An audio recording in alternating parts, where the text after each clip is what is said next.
নে রাম, এটা সাধারণ গামছা নয়, বাবা বজরঙ্গীর আশীর্বাদ।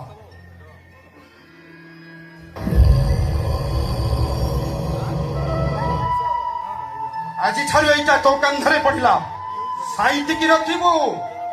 ହେଲେ ବାବା ଏଇଟା ମତେ କାହିଁ ଦେଲ? ଆଜିକାଲି ସମୟ ଭଲ ନୁହେଁ। ଧର୍ମରେ ଚାଲୁଥିବା ମଣିଷ ବେଶୀ ଅସୁବିଧାରେ ପଡୁଛି। ଧର୍ମ ମଣିଷଙ୍କ ପାଇଁ ଠାକୁର ହିଁ ସାହା ଭରସା। ଆଉ ଯେବେ ବି ଅସୁବିଧାରେ ପଡିବୁ, ଏଇ ବଜରଙ୍ଗୀଙ୍କ କାନ୍ଧା ଗାମୁଛା ତତେ ରକ୍ଷା କରିବ। ଶୁଣୁ ରାମ, ଏ ଗାମୁଛା କାନ୍ଧରେ ପଡିଲେ ଭକ୍ତି, ଆଉ ହାତରେ ବାନ୍ଧିଲେ ଶକ୍ତି।